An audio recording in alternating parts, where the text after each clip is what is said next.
अस्सलाम वालेकुम। प्रोग्राम ਹੁੰਗਾਰਾ ਨਾਲ ਤਾਹਿਰ ਅਹਿਮਦ ਭੱਟੀ ਤੁਹਾਡੀ ਖਿਦਮਤ 'ਚ ਹਾਜ਼ਰ ਹੈ। ਵਾਰਿਸ ਸ਼ਾਹ ਦਾ ਇੱਕ ਮਿਸਰਾ ਹੈ ਕਿ ਜਿਨਸ ਆਪੋ ਆਪਣਾ ਮੁੱਲ ਦੱਸੇ ਜਦੋਂ ਉਖਲੀ ਘੱਤ ਛਿੜੀਂਦੀਆਂ ਨਹੀਂ।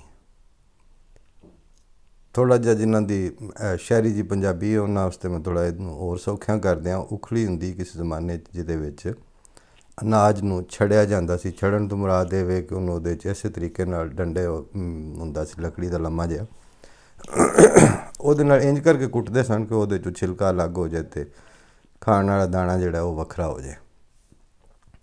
ਉਹਦੇ ਤੋਂ ਹੀ ਉਹ ਮੁਹਾਵਰਾ ਜਿਹੜਾ ਉਹ ਉਖਲੀ ਮੇਂ ਸਰਦੀ ਆਤ ਮੂਸਲੋਂ ਸੇ ਕਿਆ ਡਰਨਾ, ਉਹ ਜਿਹੜੀ ਵੱਡੀ ਸਾਰੀ ਉਹ ਬੰਦੇ ਦੇ ਕੱਦ ਜਿੱਡੀ ਮੁਤੈਰ ਹੁੰਦੀ ਸੀ ਉਹਨੂੰ ਮੂਸਲੇ ਆਉਂਦੇ ਨੇ।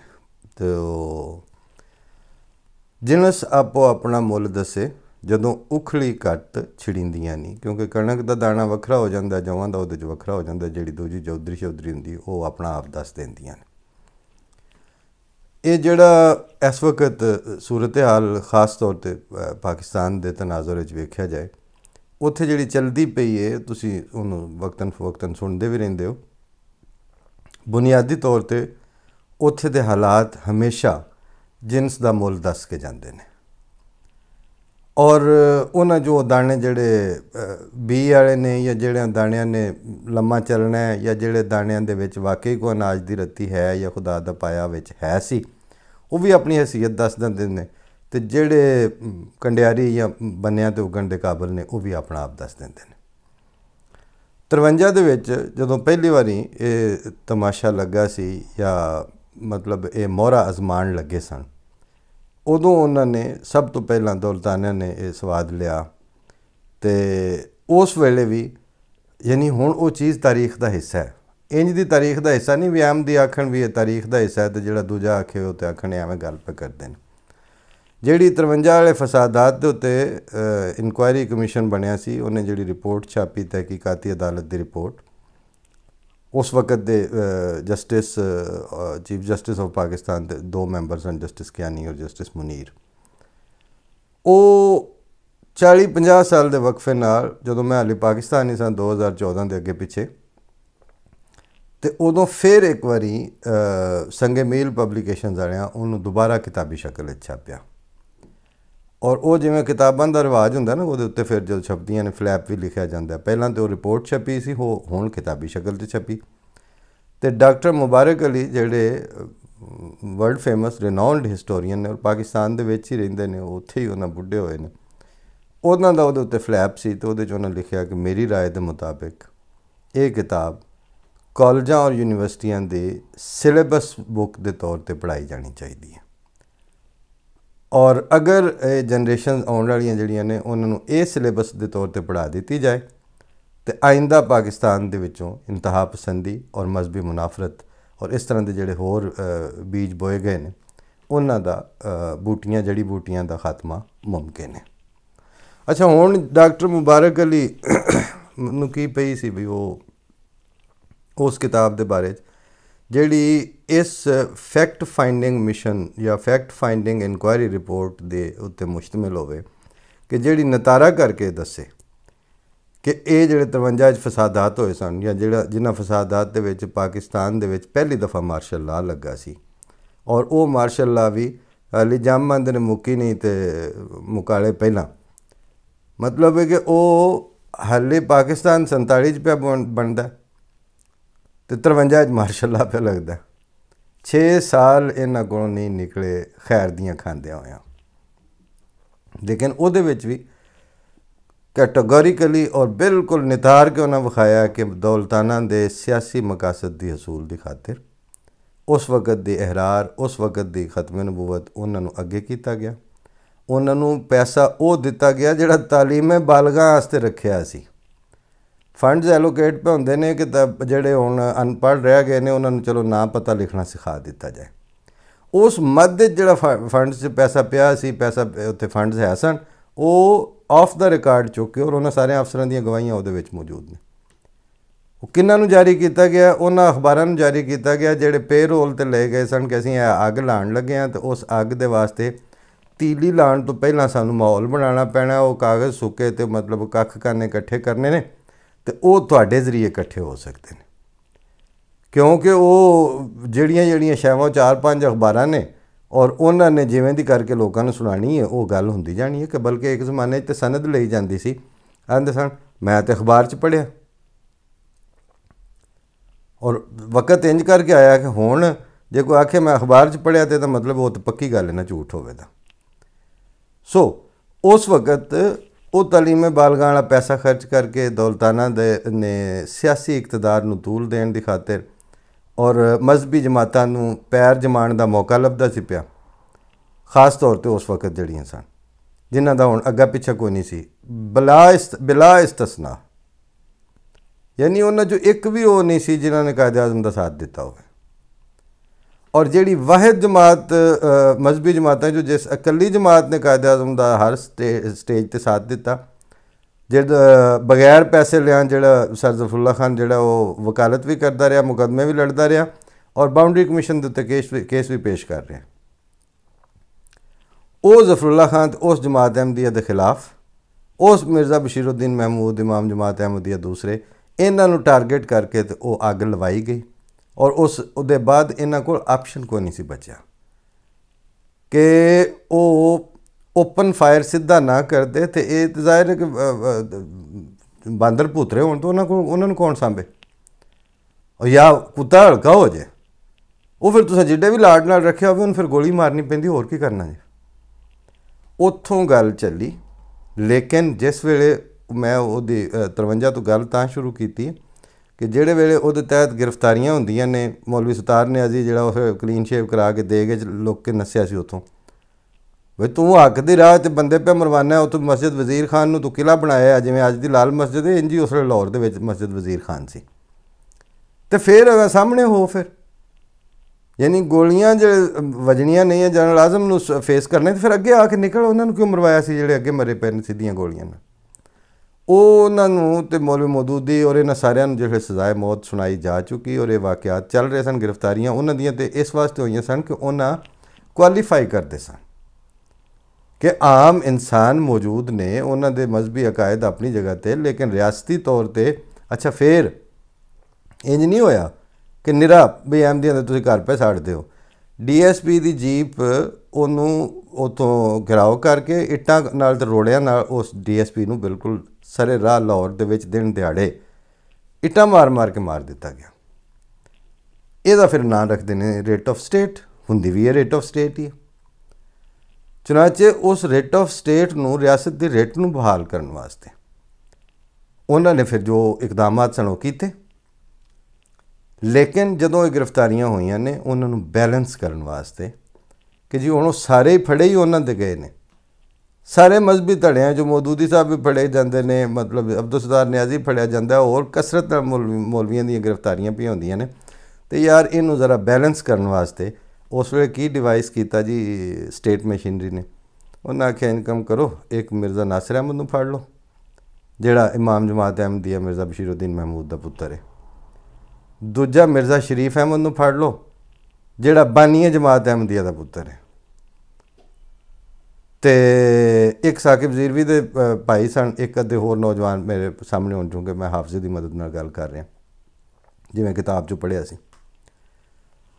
उस वक्त उधर तो वो ने ना कि जिहड़े कसूरवार ने और पक्के कसूरवार ने, उन्ना ही मतलब इंस्टिगेट करके ते पुलिस अफसरान नूं यूनीफार्म दे विच ड्यूटी ते जांदे होए या अपने फराइज़ अदा करदे होए इंज ही सरेआम कतलेआम किया जिवें आ पिछे जे हुण तुसां वेख्या यतीम खाने चौक वाले तमाशे च।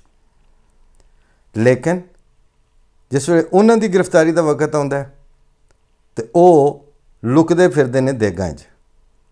और मौदूदी साहब की भी जिन्हें गिरफ्तारी की सी उन्हें भी अपना उस कप्तान जिहड़ा सी फौज का उन्हें दस्सिया भी इंज मैं उधर गया सा तो उत्थे की होया सी।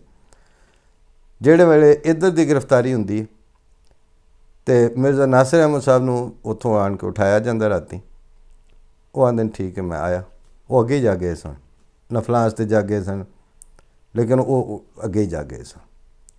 उस दे बाद पूरे वकार नाल वो गिरफ्तारी दे रहे हैं।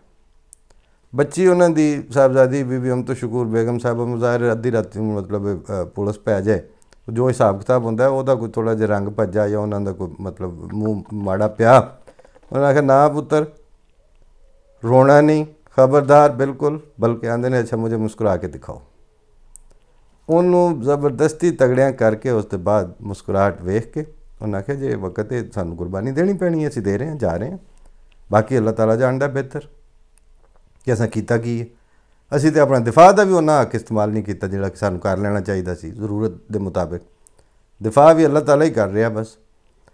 उस दे बाद जिस वे लैके पे जाते सन तो साहबजादा मिर्ज़ा शरीफ अहमद साहब रज़ी अल्लाह तआला अन्हु वो जिहड़ा एक जातक विचों छोर जिहा जे सी उन्होंने वेख्या कि उसका रंग जरा भजिया सी, कोई थोड़ा जिहा पैड़ा पिया, तो उन्होंने ये नसीहत की उस फौज के ट्रक जाते होया, देखो अब किसी मौके पे झूठ बोलकर अपनी कुर्बानी को ज़ाया नहीं करना। इंसीडेंटली यानी हज़रत साहबजादा मिर्ज़ा बशीर अहमद साहब मिर्ज़ा शरीफ अहमद साहब जिहड़े उस वक्त गिरफ्तार होए, उन्होंने ये गल जिन्होंने फरमाई सी उस नौजवान गालबन फिर साकिब ज़ीरवी साहब के छोटे भाई सन जो बड़े बाहर उन्होंने तो छोर ही सन। वो मिर्ज़ा शरीफ अहमद मौजूदा इमाम जमात अहमदिया के दादा भी ने, हज़रत साहबजादा मिर्ज़ा मसरूर अहमद साहब दे। जिहड़ी कॉलेज का प्रिंसीपल है उन्हें उत्थे किहड़े कतलेआम किए सन, लेकिन वो जेल कट्टी। मिर्ज़ा शरीफ अहमद साहब ने किहड़ियां मतलब उत्थे दहशतगर्दी दीयां वारदातां कीतियां सन, मगर जेल कट्टी। 100% इमाम जमात अहमदिया का इहो जे किसी चीज़ों के रोल ही नहीं हुंदा और उत्थों इतला आउंदी है कि जी तुहाडी गिरफ्तारी वास्ते भी तैयारी हुई है और फिर तलाशी भी हुई। गिरफ्तारी अल्लाह ताला ने बचाया और ऐसे असबाब पैदा किए कि नहीं हुई, वो एक अलग कहानी है और वो एक अलग तवक्कुल और अजीमत की दास्तान है।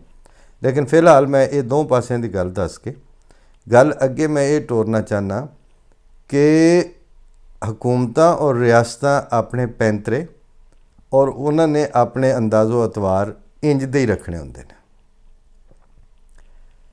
जिहड़े अज गल्लां करते हैं कि जी कादियानी फलानी थां ते भी पहुँचे, कादियानी फलानी थां ते भी पहुँच गए, सक्का चाचा जिहड़ा वो मिर्ज़ा मुजफ्फर अहमद साहब दा उन्होंने पे गिरफ्तार करते हैं। माड़ा जिहा थानेदार होवे ना किसी का या DSP वो हथ नहीं पाण देंदे इंज करके, लेकिन वो उस वक्त भी डिप्टी कमिश्नर या बल्कि सैटलमेंट कमिश्नर भी सन रहे ने। उस दे बाद तो खैर वो सैकटरी ख़जाना और फाइनांस सैकटरी के तौर पर पहुँचे। फिर जो ज़फ़रुल्लाह खान साहब सिटिंग वज़ीर ख़ारजा ने, लेकिन रियासत के मामलात अपने ज़ाती और जमाती मामलात के उत्ते जो हमले और इस तरह दियाँ गैर कानूनी और बिला वजह दी गिरफ्तारियाँ और विक्टिमाइजेशन हो रही है, उस वक्त sir Zafarullah Khan sitting foreign minister ने की रोल प्ले किया, कित्थे दखल दिता हुकूमत करिंदियां दे मामलात विच। MM अहमद जिहड़े सीनियर और सिटिंग सिविल सर्वेंट ने, उन्होंने की रोल प्ले किया। मिर्ज़ा नासिर अहमद साहब रहमहुल्लाह ताला चीफ सैकटरी पंजाब तक तो उन्होंने ज़ाती ताल्लुकात वाले भी सन, उन्होंने क्लास फेलोज भी सन ऑक्सफोर्ड के ज़माने के, किसी पासे कोई वाह वेला नहीं। लेकिन हुकूमतां ये इल्ज़ाम लगन भी दे रही ने मुसलसल और इल्ज़ाम तराशी का हिस्सा भी बनदियां ने और बाद सूरतां इस तरह के जिहड़ी विक्टिमाइजेशन की मुहिम है उन्होंने अज खुद प्रोएक्टिवली खुद शुरू कर दिया और ये मामला पाकिस्तान बनने तो फौरन बाद तो जारी है।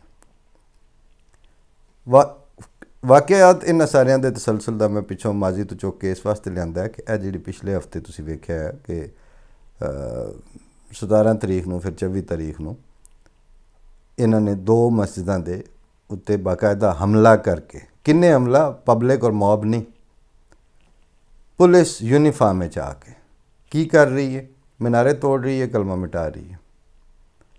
मैं उर्दू प्रोग्राम में भी गुजारिश की थी कि अगर वो जो कुछ भी वो करन आए ने इन्हां 2 रातां और बिजली कट के हनेरा करके और कि उन्होंने कोई वेख ना ले, उस अगर आईनी तौर पर किसी आइन की शिक ते अमल दरामद पे करते सन तो वो हनेरा करने की किहड़ी लोड़ सी। उस चीज़ नूं बैलेंस करने की कोशिश होंदी इन्हां दी डिफ्यूज़ करन दी कि इन्हां दो डेटां दे दरम्यान 17 और 24 के दरम्यान लियाकत बाग दे विच मजहबी धड़े मौलवी सारे मकतबा फिक्र जितने इन्हां दे हैं वो सारे इकट्ठे होए ने वफाकुल मदारस वाले तो उन्हें ये गल आखी कि असी मदरसियां दे विच दखल अंदाजी की इजाज़त नहीं देंगे, जुलूस कढ़ांगे, बलवे करांगे, सब कुछ करांगे, लेकिन वो सारा बदबख्तां दा जिहड़ा जत्था उत्थे इकट्ठा होया सी उन्हें मजम्मत अगर नहीं की या उन्होंने मूँह नूं दंदल पै गई है तो वो उस मुफ्तियां दे बदकिरदारी दे उत्ते गल नहीं कर सके। हुकूमत नूं भी इस गल दा पता है, एस्टैबलिशमेंट नूं भी इस गल दा पता है। मेरा मौकफ पहले दिन तो मैं ये गल करना कि 5 या 10 वीडियो तो उन्हें जिहड़ियां तुसीं सोशल मीडिया वेख लेंदे हो, ये जिन्ने फिरके ने इन्हां सारियां दी बदकिरदारी दा सारा कच्चा चट्ठा इन्हां दे कोल मौजूद है। सारियां एजेंसियां जानदियां ने कि कौन कौन किहड़े किहड़े हवाले नाल गंदा है, किन्ने किन्ने बोरियां भर भर के तो मतलब इलीगल अमाउंट इलीगल अकाउंट्स और इलीगल अमाउंट ऑफ मनी, सारी मनी ट्रेल इन्हां दे कोल है।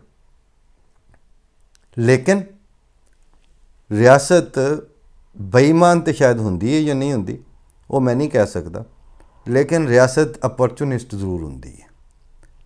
रियासत जदों ये समझे कि मेरा मफाद किहदे विच है वो अपने मफाद नूं अगे धरदी, उहदे बाद खान खसमां नूं किहदा की हाल हुंदा है।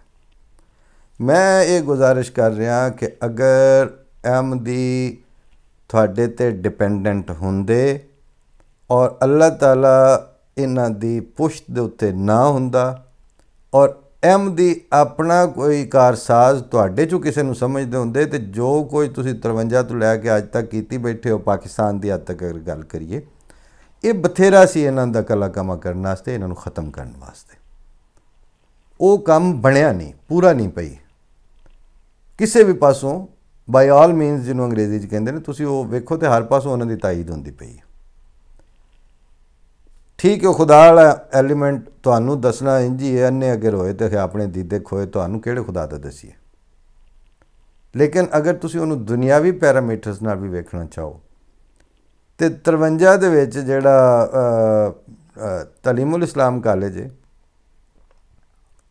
वो पहलां पिया बनदा है और उहदी बिल्डिंग की मंजूरी वेख लो किवें दित्ती गई है और जामिया अहमदिया कच्चा पक्का अहमदनगर च रख के फिर वो इधर आउंदा पिया, फिर वो बिल्डिंगां पियां बनदियां। फिर अगर वेख्या जाए तो जामिया अहमदिया उन्हां दी स्पैसीफाइड रिलीजियस एजुकेशन वास्ते जिहड़ा इदारा है उहदे विच इंग्लिश दा सिलेबस चौधरी मोहम्मद अली साहब जैसी शख्सियात और मिर्ज़ा अनस अहमद जिहड़े ऑक्सफोर्ड के ग्रेजुएट्स ने वो पे पढ़ाते हैं। फिर उस शहर के अंदर जिहड़ी खिलाफत लाइब्रेरी सी वो अगर मैं उहदा नक्शा हुण तक भी सारा जहन च इंज मतलब कतार दर कतार हिस्टरी ते फिलोसफी ते नावल ते ड्रामे ते फिर शायरी ते मतलब केड़ा ना लवो तुसी डिसिपलिन ऑफ स्टडी का तो उहदी किताब उत्थे मौजूद नहीं। और जितने अहमदियत के खिलाफ किताबां लिखियां ने रद्दे कादियानियत ते फलानियां ते टमकानियां असां ते वो भी उत्थों लै के पढ़ियां। जे कोई काने हुंदे किसी पासों तो अपने कच्चे स्कूल के बच्चों नूं ये किताबां इंज नहीं भी असीं जाके रैक चो हत्थ पाइए तो कढ़ लीए, असां सारे उत्थों ही लैके पढ़ियां। फिर कोई रिसाले का नाम सानू नहीं याद, National Geographics, Herald, Newsweek जेड़े भी अंग्रेज़ी के रिसाले उर्दू के वो सारे साडी लाइब्रेरी च हुंदे सन और वो साडी पब्लिक लाइब्रेरी सी। फिर वो लाइब्रेरी भरी रहिंदी सी। फिर उहदे अंदर एक साइलेंस का तो एक पूरा माहौल हुंदा सी। वो तालीम दे उत्ते तरबियत दे उत्ते इंज करके जिन्होंने विजिलेंट रह के काम किया।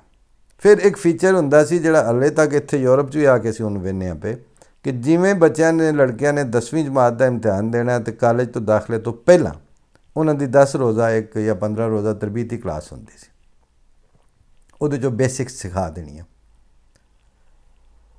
इस तरह जिन्हें अपनी जनरेशन तैयार की होंगी है उन्हें जो अगर कल नूं कोई किसी ਮਲਕਾ ਬਰਤਾਨੀਆ ਦੀ ਹਕੂਮਤ ਦੇ ਵਿੱਚ ਵਜ਼ੀਰ ਬਣ ਜਾਏ ਤਾਂ ਉਹ ਫਿਰ ਦੌਰਾ ਕਰੇ। ਤੁਸੀਂ ਆਖੋ ਕਾਦੀਆਨੀ ਮਿਸ਼ਨ ਆਇਆ, ਫਜ਼ਲੁਰ ਰਹਿਮਾਨ ਲੱਗਾ ਸੀ ਕੱਲ੍ਹ ਇੱਕ ਵੀਡੀਓ 'ਚ ਕਿ ਕਾਦੀਆਨੀਆਂ ਦਾ ਮਿਸ਼ਨ ਇੱਥੇ ਆਇਆ। ਅੱਲਾ ਦੇ ਬੰਦੇ ਜਾਂ ਤੂੰ ਝੂਠਾ ਜਾਂ ਫਿਰ ਤੂੰ ਬਿਲਕੁਲ ਵੀ ਬੇਖਬਰ ਹੈ। ਮਤਲਬ ਹੁਣ ਬੱਗੀ ਤੇਰੀ ਦਾੜੀ, ਮਤਲਬ ਹੁਣ ਪੱਗ ਵੀ ਚਿੱਟੀ ਬੰਨ ਲਈ ਹੈ। ਮੈਂ ਤਾਂ ਪਛਾਣਿਆ ਹੀ ਨਹੀਂ ਉਸ ਵੀਡੀਓ 'ਚ। ਮੈਂ ਕਿਹਾ ਜ਼ਾਹਿਰ ਹੁਲੀਏ ਚੇਂਜ ਹੋ ਗਿਆ। ਪਰ ਗੱਲ ਇਹ ਵੇ ਕਿ ਚਿੱਟੀ ਪੱਗ ਅਤੇ ਚਿੱਟੀ ਦਾੜੀ ਉੱਥੇ ਕੀ ਕਰੇ ਜਦੋਂ ਤੁਸੀਂ ਮਤਲਬ ਕਿ ਮਾਰਨਾ ਹੀ ਕਾਲਾ ਝੂਠ ਹੈ। ਜਿਸ ਵੇਲੇ ਦੋ ਹੀ ਤਾਂ ਗੱਲਾਂ ਨੇ, ਜਾਂ ਤਾਂ ਇਹ ਵੇ ਕਿ ਤੁਸੀਂ ਸਾਰੀ ਉਮਰ ਪਾਕਿਸਤਾਨ ਦੀ ਸਿਆਸਤ ਦੇ ਵਿੱਚ ਗੁਜ਼ਾਰ ਕੇ ਕੈਬਨਿਟ ਦਾ ਮੈਂਬਰ ਰਹਿ ਕੇ ਹਮੇਸ਼ਾ ਤੋਂ, ਅਤੇ ਇੰਨਾ ਹੀ ਨਹੀਂ ਤੈਨੂੰ ਪਤਾ ਵੀ ਜਿਹੜਾ ਬਰਤਾਨੀਆ ਦਾ ਵਜ਼ੀਰ ਆਏ ਹੈ ਉਹ ਹਕੂਮਤੀ ਮਿਨਿਸਟਰ ਆਇਆ, ਉਹ ਕਾਦੀਆਨੀਆਂ ਦਾ ਵਜ਼ੀਰ ਜਾਂ ਕਾਦੀਆਨੀਆਂ ਦਾ ਮਿਸ਼ਨ ਉਹ ਨਹੀਂ। ਅਤੇ ਆਪਣੇ ਜਿਨ੍ਹਾਂ ਦੇ ਅੱਗੇ ਉੱਥੇ ਨੰਬਰ ਪੇ ਬਣਾਉਣਾ ਭਾਈ ਆ, ਉਹਨਾਂ ਨੂੰ ਸੱਚੀ ਗੱਲ ਤਾਂ ਦੱਸ ਕਿ ਮੈਂ ਝੂਠ ਪਿਆ ਮਾਰਨਾ। ਅਤੇ ਜੇ ਤੈਨੂੰ ਪਤਾ ਹੈ ਤਾਂ ਤੂੰ ਫਿਰ ਝੂਠਾ ਇਸ ਲੈਵਲ ਦਾ ਕਿ ਆਪਣੇ ਪੈਰੋਕਾਰਾਂ ਦੇ ਅੱਗੇ ਮਤਲਬ ਆਪਣੀ ਜ਼ੁਬਾਨ 'ਤੇ ਵੇਖ। ਅਹਿਮਦੀਆ ਕਾਦੀਆਨੀਆਂ ਦਾ ਮਿਸ਼ਨ ਤਾਂ ਸੀ ਜੋ ਮਤਲਬ ਉੱਥੋਂ ਆਇਆ ਹੁੰਦਾ ਬੈਤੁਲ ਫਜ਼ਲ ਤੋਂ। ਇਸ ਵਾਸਤੇ ਇਹ ਬੇਈਮਾਨਾਂ ਦੀ ਔਰ ਝੂਠਿਆਂ ਦੀ ਔਰ ਮੁਨਾਫਕਾਂ ਦੀ ਮੁਸਲਸਲ ਆਬਿਆਰੀ ਹੋ ਰਹੀ ਹੈ। ਔਰ ਸ਼ਰੀਫ ਆਦਮੀ ਔਰ ਜਿਹੜੇ ਬੰਦੇ ਨੇ ਇਹ ਗੱਲ ਆਖਣੀ ਕਿ ਅਸੀਂ ਤਾਲੀਮ ਔਰ ਤਰਬੀਅਤ ਦੇ ਉੱਤੇ ਤਵੱਜੋ ਦੇਣੀ ਹੈ, ਅਸੀਂ ਆਪਣੇ ਹਿਊਮਨ ਸਟੱਫ ਨੂੰ ਬਣਾਉਣਾ ਹੈ, ਵਿਗੜਨ ਤੋਂ ਬਚਾਉਣਾ ਹੈ, ਉਹਦੇ ਉੱਤੇ ਨਜ਼ਰ ਰੱਖਣੀ ਹੈ, ਰੱਦਾ ਰੱਖ ਕੇ ਅਤੇ ਉਹਨਾਂ ਦੀ ਸ਼ਖਸੀਅਤ ਦੀ ਤਾਮੀਰ ਕਰਨੀ ਹੈ। ਉਹਨਾਂ ਦਾ ਕੋਈ ਇੱਥੇ ਪੁਰਸਾਨੇ ਹਾਲ ਨਹੀਂ। ਇਸ ਵਾਸਤੇ ਅਗਰ ਸਟੇਟ ਆਪਣੇ ਤਰਜੀਹਾਤ ਬਦਲ ਲੇ, ਅਗਰ ਸਟੇਟ ਆਈਨ ਦੀਆਂ ਸ਼ਿਕਾਂ ਨੂੰ ਤਹੱਫਜ਼ ਦੇ, ਅਤੇ ਫਿਰ ਅਗਰ ਉਹ ਇਸ ਗੱਲ ਸਿੰਸੀਅਰ ਹੈ ਰਿਆਸਤ, ਅਤੇ ਫਿਰ ਇਹ ਬਿਲਕੁਲ ਜਾਇਜ਼ ਸਵਾਲ ਹੈ ਕਿ ਆਈਨ ਦੇ ਉੱਤੇ ਅਗਰ ਉਹ ਆਈਨੀ ਔਰ ਕਾਨੂੰਨੀ ਚੀਜ਼ ਸੀ, ਕੋਈ ਕੋਰਟ ਆਰਡਰ ਸੀ, ਅਤੇ ਉਹਦੇ ਉੱਤੇ ਅਮਲ ਦਰਾਮਦ ਕਰਨ ਵਾਸਤੇ ਤੁਹਾਨੂੰ ਪਹਿਲਾਂ ਬਿਜਲੀ ਕੱਟਣ ਦੀ ਕੀ ਲੋੜ ਪੈ ਗਈ? ਐਡੀ ਮੌਤ ਕਿਹੜੀ ਪੈਣ ਲੱਗੀ ਸੀ? ਤੁਸੀਂ ਜੋ ਯੂਨੀਫਾਰਮ ਪਾ ਕੇ ਆਏ ਹੋ, ਹਕੂਮਤ ਦੇ ਤੁਸੀਂ ਕਰਿੰਦੇ ਹੋ, ਅਤੇ ਤੁਸੀਂ ਦਿਨ ਦਿਹਾੜੇ ਕਰੋ ਜਿਹੜੀ ਕੋ ਉਹਦੀ ਫੋਟੋ ਖਿੱਚਦਾ, ਵੀਡੀਓ ਬਣਾਉਂਦਾ, ਆਖੋ ਅਸਾਂ ਕੀਤਾ। ਲਿਹਾਜ਼ਾ ਇਹ ਜਿਹੜੀ ਦੋ ਨੰਬਰੀ ਔਰ ਇਹ ਝੂਠ ਔਰ ਇਹ ਜਿਹੜੀ ਮੁਨਾਫਕਤ ਹੈ, ਇਹ ਹੁਣ ਇਸ ਵਾਸਤੇ ਨਹੀਂ ਚੱਲ ਸਕਦੀ ਵੀ ਜੇ ਤਾਲਿਬਾਨ ਜਿਨ੍ਹਾਂ ਦੀਆਂ ਹੁਣ ਅੱਜ ਕੱਲ੍ਹ ਬਰੀਫਿੰਗਸ ਚੱਲ ਰਹੀਆਂ ਨੇ ਪਾਕਿਸਤਾਨ ਦੀ ਕੌਮੀ ਅਸੈਂਬਲੀ ਦੇ ਅੰਦਰ, ਉਹ ਬੋਤਲ ਆਪਣੇ ਆਪ ਨੂੰ ਮਹਿਸੂਰ ਸਮਝ ਕੇ ਔਰ ਇੱਕ ਜਜ਼ੀਰਾ ਔਰ ਇੱਕ ਦੁਨੀਆ ਤੋਂ ਘੱਟ ਹੋ ਕੇ ਅਤੇ ਉਹ ਸਮਝਦੇ ਨੇ ਵੀ ਸਾਡਾ ਵੀ ਗੁਜ਼ਾਰਾ ਨਹੀਂ ਹੋ ਸਕਦਾ, ਤੁਸੀਂ ਕਿਵੇਂ ਕਰ ਲਓ? ਦੇ ਵੀ ਇਸ ਮੌਜੂ ਦੇ ਉੱਤੇ ਜਿਵੇਂ ਦੀਆਂ ਪਿੱਛੇ ਬਰੀਫਿੰਗਸ ਰਹੀਆਂ ਨੇ ਕਈ ਦਿਨ, ਔਰ ਜੋ ਕੁਝ ਹੁਣ ਰਬੜ ਦੇ ਨਿੱਪਲ ਬਣਾ ਕੇ ਉਹਨਾਂ 'ਚ ਤੁਹਾਨੂੰ ਫਿਰ ਚੂਸਣੀਆਂ ਠੋਕਣ ਲੱਗੇ ਨੇ ਪਬਲਿਕ ਦੇ ਮੂੰਹ 'ਚ ਤਾਲਬਾਨਾਈਜੇਸ਼ਨ ਦੇ ਹਵਾਲੇ ਨਾਲ। ਇਹ ਸਾਰੇ ਤੇ ਗੱਲ ਅਗਲੇ ਉਰਦੂ ਪ੍ਰੋਗਰਾਮ ਵਿੱਚ ਕਰਾਂਗੇ। ਲੇਕਿਨ ਸਰਦਸਤ ਮੇਰਾ ਮਕਸਦ ਇੰਨਾ ਸੀ ਕਿ ਜਿਨਸਾਂ ਆਪੋ ਆਪਣਾ ਮੁੱਲ ਦੱਸਦੀਆਂ, ਜਦੋਂ ਉਖਲੀ ਕੱਤ ਛਿੜੀਂਦੀਆਂ ਨੇ, ਇਹਨਾਂ ਦੇ ਉੱਤੇ ਜਦੋਂ ਔਖਾ ਵਕਤ ਆਇਆ ਇਹਨਾਂ ਨੇ ਆਪਣੀ ਅਸਲੀਅਤ ਜ਼ਾਹਿਰ ਕੀਤੀ ਹੈ, ਇਨਕਲੂਡਿੰਗ ਮੁੱਲਾਇਜ਼ਮ, ਇਨਕਲੂਡਿੰਗ ਮੁੱਲਾ ਪੋਲੀਟੀਸ਼ਨ ਦਾ ਜਿਹੜਾ ਨੈਕਸਸ ਹੈ ਉਹ, ਇਨਕਲੂਡਿੰਗ ਮੁੱਲਾ ਮਿਲਟਰੀ ਔਰ ਪੋਲੀਟੀਸ਼ਨ, ਇਹਨਾਂ ਦੀ ਟਰਾਈਕਾ। ਇੱਕ ਵਾਰੀ ਵੀ ਇਹਨਾਂ ਦਿਆਨਤਦਾਰੀ ਨਾਲ ਸੱਚੀ ਗੱਲ ਨਹੀਂ ਕੀਤੀ। ਜੇ ਕੀਤੀ ਨੇ ਸਾਨੂੰ ਦੱਸੋ। ਮੈਂ ਜੋ ਆਖਦਾ ਤੁਹਾਨੂੰ ਰੋਜ਼ ਵੀ ਤੁਸੀਂ ਝੂਠ ਬੋਲਦੇ ਹੋ, ਕਿਸੇ ਵੇਲੇ ਤਾਂ ਆਖੋ ਨਾ ਫਲਾਣੀ ਥਾਂ 'ਤੇ ਤੂੰ ਗਲਤ ਧਿਆਨ ਹੈ, ਜਾਂ ਕਮ ਅਜ਼ ਕਮ ਉਹ 53 ਤੋਂ ਲੈ ਕੇ ਅੱਜ ਤੱਕ ਦੇ ਫੈਕਟ ਸ਼ੀਟ ਹੀ ਸਾਰੀ ਚੇਂਜ ਕਰ ਦਿਓ। ਤਾਰੀਖ ਉਹ ਉਖਲੀ ਹੈ ਜਿਹਦੇ ਵਿੱਚ ਜਦੋਂ ਇਹੋ ਜਿਹੀਆਂ ਜਿਣਸਾਂ ਪੈਂਦੀਆਂ ਨੇ ਆਪਣੀ ਅਸਲੀਅਤ ਉਸ ਉਖਲੀ ਦੇ ਵਿੱਚ ਦੱਸ ਦਿੰਦੀਆਂ ਨੇ। ਹੈ ਸਾਡਾ ਵੀ ਸਿਰ ਉਖਲੀ 'ਚ, ਮੰਨਦੇ ਹਾਂ ਇਸ ਚੀਜ਼ ਨੂੰ, ਲੇਕਿਨ ਸਾਡੇ 'ਚੋਂ ਖਾਣ ਵਾਲਾ ਦਾਣਾ ਜਾਂ ਆਇੰਦਾ ਬੀਜਣ ਵਾਲਾ ਦਾਣਾ ਨਿਕਲ ਰਿਹਾ। ਤੁਹਾਡੇ 'ਚੋਂ ਜਿਹੜੇ ਦਾਣੇ ਸਾਹਮਣੇ ਆ ਰਹੇ ਨੇ, ਨਾ ਅੱਜ ਉਹਨਾਂ ਨੂੰ ਖਾਧਾ ਜਾ ਸਕਦਾ, ਨਾ ਕੱਲ੍ਹ ਦੇ ਵਾਸਤੇ, ਅਗਲੇ ਸਾਲ ਵਾਸਤੇ ਜਾਂ ਅਗਲੀਆਂ ਦਹਾਈਆਂ ਵਾਸਤੇ ਉਹ ਨਸਲ ਜਿਹੜੀ ਉਹ ਬੀਜ ਦੇ ਤੌਰ 'ਤੇ ਪੜੋਲਾ ਭਰ ਕੇ ਨਹੀਂ ਰੱਖਿਆ ਜਾ ਸਕਦਾ। ਹਾਂ, ਬੰਨਿਆਂ ਦੇ ਉੱਤੇ ਜਾਂ ਮਤਲਬ ਵਿੱਚ ਜੜੀ ਬੂਟੀ ਦੇ ਤੌਰ 'ਤੇ ਹੁਣ ਤੁਸੀਂ ਆਪਣੇ ਕਿਰਦਾਰ ਜ਼ਾਹਿਰ ਕਰ ਰਹੇ ਹੋ। ਅਨਾਜ ਦੇ ਜਾਂ ਪ੍ਰੀਜ਼ਰਵੇਬਲ ਜਿਹਨੂੰ ਸਾਂਭ ਕੇ ਰੱਖਣ ਵਾਲੀ ਜਿਨਸ ਹੈ ਉਹਦੇ ਤੌਰ 'ਤੇ ਤੁਸੀਂ ਕੋਈ ਨੋ, ਜੇ ਆਪ ਸਾਹਿਬਾਨੇ ਇਕਤਦਾਰ ਔਰ ਐਸਟੈਬਲਿਸ਼ਮੈਂਟ ਇਸ ਗੱਲ ਨੂੰ ਸਮਝ ਕੇ ਵਿਜੀਲੈਂਟਲੀ ਆਪ ਚੇਂਜ ਕਰ ਲਏ ਤੇ ਸ਼ਾਬਸ ਖੱਟਣੀ ਸੋ। ਨਹੀਂ ਜੇ ਕਰਨਾ ਤੇ ਜਾ ਕੇ ਪੁੱਛ ਲਓ ਮਜਨੂ ਦੇ ਮਾਪਿਆਂ ਤੋਂ ਜਿਹੜੀਆਂ ਖੱਟੀਆਂ ਉਸ ਖਵਾਈਆਂ ਨੇ, ਜਾ ਕੇ ਅਫਗਾਨਿਸਤਾਨ ਵਿੱਚ ਪੁੱਛਾ ਉਹ ਉੱਥੇ ਦੀ ਮਨਘੜਤ ਇਸਲਾਮਿਸਟ ਪਾਰਟੀਆਂ ਔਰ ਉੱਥੋਂ ਦੀ ਖੁਦ ਸਾਖਤਾ ਜਹਾਦੀ ਤਨਜ਼ੀਮਾਂ ਨੇ ਜੋ ਅਫਗਾਨਿਸਤਾਨ ਨੂੰ ਦਿੱਤਾ, ਤੁਹਾਨੂੰ ਉਹਦੇ ਤੋਂ ਵੱਖਰੇ ਚੌਲ ਕੋਈ ਨਹੀਂ ਲੱਭ ਪੈਣੇ। ਉਹ ਕੁਝ ਹੀ ਉਹ ਹੀ ਤੁਹਾਡੀ ਔਕਾਤ ਔਰ ਉਹ ਹੀ ਤੁਹਾਡੀ ਅਸਲੀਅਤ ਹੈ। ਅਤੇ ਫਿਰ ਕੋਈ ਕੁਦਰਤ ਦਾ ਵੀ ਨਿਜ਼ਾਮ ਹੈ तुसी खुदा नूं ना मन्नो लेकिन दुनिया बहसीयत एक नैचुरल सिस्टम दे वो तुहाडे वास्ते किन्नी को फेवरेबल होवेगी वो अफगानिस्तान नालों वेख लो। बाकी रब रखा जो दिल जे करो। साडा तो यह वे कि मैं यतवक्कल अल्लाह है ਉਹਦੇ ਵਾਸਤੇ ਉਹ ਕਾਫੀ भी हो जाता, ਉਹਦੇ ਵਾਸਤੇ ਉਹ ਰਸਤੇ भी खोल देंदा। फी अमान अल्लाह। अस्सलाम वालेकुम।